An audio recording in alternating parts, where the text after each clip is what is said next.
Watauga Arts Council with your host, Cherry Johnson, serving arts in Watauga County for more than 30 years. Hi, I'm Cherry Johnson with Watauga County Arts Council.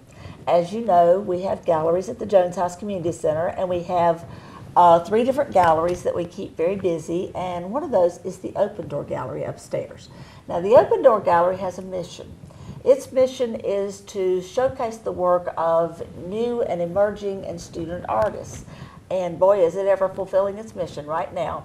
I have with me Joe Bigley. Joe is an adjunct professor in the art department at Appalachian State University, and he's also a sculptor in his own right. Mm-hmm. And you have a bunch of students that you've been working with, and also some alumni, I understand, mm-hmm. who have put together an exhibit with, I think we named the show Joe Bigley and His Casting Students. Would that be a fairly accurate name? Yeah, that sounds about right. I think the students have been calling it casting call because all the work is cast elements of various metals specifically, mm-hmm. and there's some clay work, some slip cast porcelain, cups and that sort of thing as well. And there's a nice spread of mixed media work and a range of scale from smaller work to a fairly large piece. Made of what kind of materials?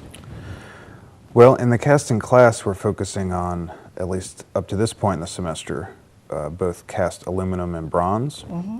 And so there's a fair amount of works in those materials in the show, mm-hmm. as well as some cast iron pieces and then the cast porcelain ceramics. Right. And one piece is sort of an installation. It's got a big door and a chair and mm-hmm. things that relate to the topic of the piece, you know. Yeah, that student found some objects that kind of fit the aesthetic of the casting mm-hmm. and incorporated mm-hmm. it, so it's more of an arrangement of objects instead of just a standalone piece. That's cool. Now, you and I are speaking a language that you and I both know what we're talking about. Yeah. But I bet you that a lot of folks out there aren't quite sure what we're referring to. Mm-hmm. So let's start at the beginning. What is casting? And it's not a theater term right. in this particular situation. Yeah, that's right. Well, the short of it, I guess, is filling a space with a material that solidifies and takes the shape of that space. So a really easy model of that is like plaster. Right. So or Jell-O maybe. Oh, it's even easier, yeah. So mm-hmm. if you fill a bowl with Jell-O and then it hardens and you take it out, it maintains the shape of the interior of the bowl. Right. So in this class, a common mold we use is resin bonded sand, and you take wax is a pretty typical material, mm-hmm. and what the term is you ram it in sand, and then you put it in a kiln, and it melts the wax out, leaving a negative space, mm-hmm. to which then you fill with the material of your choice. Okay, and you start your students out with what kind of material? Well, with the price of bronze, we usually start with aluminum, and then we move our way to iron because you have to use a different furnace and it's a little more elaborate of a process. And having, as a student many years ago, participated in casting, I know it's a very dangerous process. Well, it's kind of a controlled chaos, I think. Yeah. It takes a lot of coordination, and one of the nice things about it, I think, is that it's very communal, so you get a real kind of bond of people who participate in the process. Work together mm-hmm. and help each other out. Yeah, mm-hmm. exactly. Yeah, it's really hard to do it by yourself. I would imagine, mm-hmm. yeah. Dangerous to do it alone because you're working with hot metal, mm-hmm. and so that's a big deal. Yeah. And also, my recollection is when the piece comes out, it isn't perfect yet. Yeah, after you pour it, you're about halfway there. You have to clean it up and treat the surface and make sure all of the smaller details are in order. Clean off all the burrs and do all of that business. Mm-hmm. And what's known as chasing. Yeah, so then you get a final finished product, mm-hmm. you know. Yeah. Now there were a few pieces I noticed that the students had maybe mixed media a little bit. Sure. Yeah, I think one of the nice things about sculpture nowadays is the wide range of possibilities of mm-hmm. incorporating found objects or industrial materials or what have you. So yeah, there's a few pieces that have some mixed media elements. That's another, you mentioned wide ranges too. There's a wide range of styles in this Certainly. show. Yeah, there's some more formal pieces that reference geometric forms to maybe some social commentary work, and then some more figurative work. So there's a pretty nice range of work in the show, I think. Now, when you're teaching a class in this, and you've got, all these are art majors, or else art alumni. Right. And so you've got all these art majors, and this is a new process for them, so I know a large part of what you're teaching is process. Yeah. But where does the design part come into that?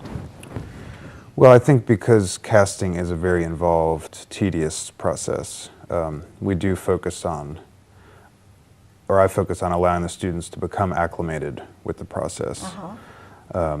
So really, there's an encouragement of a size range for them to work with to make it manageable in order to get to know the process. And then once they feel comfortable with that, then we get a little bit more into what the work is trying to say, which I guess could involve more of the design. Right. But working with wax and melting it out, you can really achieve whatever you can come up with.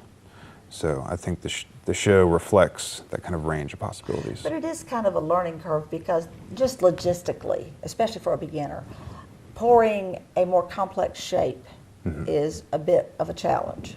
Yeah. So Certainly. you want to, for the beginning phases, you want to be rather monolithic and keep it rather simple, you know. And then I'm sure that was part of your instruction process at the beginning, was don't get this thing so complicated you can't do it. Yeah, I think you know, there's a healthy ambition, I think, that students come in with, and you have to kind of domesticate that a little bit so they can really get what they want out of it. Very well said. Yeah. So yes, students do, and that's the cool thing about students, is that they have this imagination that just goes forever, you know. Yeah, it's endlessly rewarding to be around that kind of creative energy in the classroom. Yeah, just learning to tame it down just a little bit to where it's manageable. Yeah, and then let them loose and see what happens. Well, I tell you, the day that you guys installed the show, I wrote on Facebook, I said, this place is crazy, because it was mass chaos going on, because we had, your whole class was trying to crowd into that fairly small room to set up an exhibit, and then we also had shows going in downstairs, and we had students doing other things other places, and it was, the Jones house was hopping, let's just put it like that. And I thought it was really, though, a neat energy that we had all of that going on, as you said, kind of a controlled chaos, you know. Yeah. Because it was wonderful to feel that kind of alive feeling in the building, and to know that all these people were working so hard to make it special for the community. Well, I think that's one of the nice things about the Jones House in general, is that constant creative energy that's going through there, whether it's the music or the visual arts. So I'm really appreciative that we were able to participate in that. That's great. Now, you were mentioning to me before we started taping this that there are some events coming up, and I don't know if you're aware that sometimes, he said the pouring activity is a communal activity, and it kind of stretches even beyond that. So tell us about some of these things that are coming up. Yeah, well, as part of the casting class this semester, I'm building a smaller furnace that runs off of reclaimed vegetable oil from the fryers on campus. And I've been collecting aluminum foil, which we will be melting down as a way to visually quantify a year's consumption of foil on campus, and then pouring that into a mold to create a sculpture to donate to dining services. So as a way to reflect the renewable energy sensibility on campus, as part of the Earth Day celebration on April 24th, we'll be pouring aluminum on Sanford Mall in the middle of campus with this veggie oil furnace, weather permitting. If not, it'll take place at Way Hall, the art building. And just as a way to expose people to renewable energy and the creative process, and it's a really seductive process, and it's not something you see every day. So that'll be offered. And then a couple of days after that, the following Friday, in conjunction with the Eklund Art Center and the Western Youth Network, will be conducting another pour with the same furnace to raise money for both of those organizations. So people will be able to come by and purchase a little tile mold and carve your own design into it, and we'll fill that with aluminum, and you can take something home with you. Oh. So that'll be the way to raise money for those organizations. And That's really a cool idea. yeah, and in addition to that, on April 14th, which I believe is a Saturday, the art department at ASU and the Student Art League will be conducting an iron pour out behind the art building, which people will have the opportunity to buy those same molds. And an iron pour is even more exciting because there's flames and it's a lot hotter than melting bronze. That's why it's outside. Yeah, exactly. So the month of April will have a lot of exciting sculptural processes out in the public. That is so cool. You know, I don't think many people in the community have seen this kind of action. You know, seen things like this happening. Well, because of safety concerns, it's typically done indoors or on the industrial scale, which is not typically open to the public. So. Well, and like the outside area at Way Hall is fenced in. Yeah, that's true. And so you really don't know what's going on back there, but Yeah. there really is an area that's set aside for that purpose. You know. Yeah. So, yeah, part of our intention at the art department is to offer up creative events to the community. So we're hoping to start the spring off with a few of them. Well, I love the idea of inviting first the public in to see this actually happening, and then the sustainable energy, a whole thing about reconstituting the vegetable oil and the aluminum foil and all of that, you know, is really, really neat. But then also to then turn all of that into something that's making money for a wonderful organization in our community is just, I'm just very impressed. I think this is really cool. Well, you know, I think any way we can give back is a valuable way to spend our time, and hopefully it'll expose people to the process and encourage more creative activity. It just goes to show that the arts are not just a pretty part of our community, but they're an integral part of our community. They find ways into every part of our community and make it better in whatever ways they possibly can. You and your class are doing some great stuff, and I'm excited about it. Now, where can people find out if they forgot what day, what time, whatever, they want more information? How can they do that? Well, there's a Facebook page for the Student Art League at ASU that will be posting reminders for the iron pour, and the Eklund Art Center will have information on their website about the fundraiser pour to happen at the end of April. Right. And then there's the Sustainability in the Arts Council on ASU, whose website, which I'm sorry I don't remember the specific addresses, will have information about the Earth Day celebration, which will happen from about 4 p.m. to 6, both in the Student Union and out on the mall where the pour will take place. That'll be great.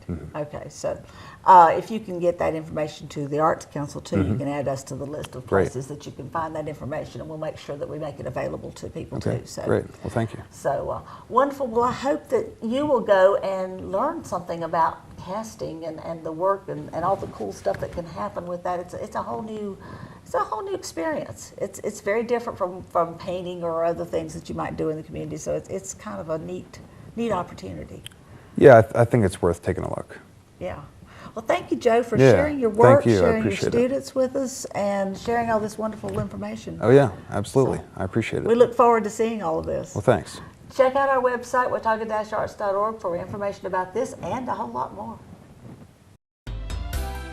Watauga Arts Council with your host, Cherry Johnson, serving arts in Watauga County for more than 30 years.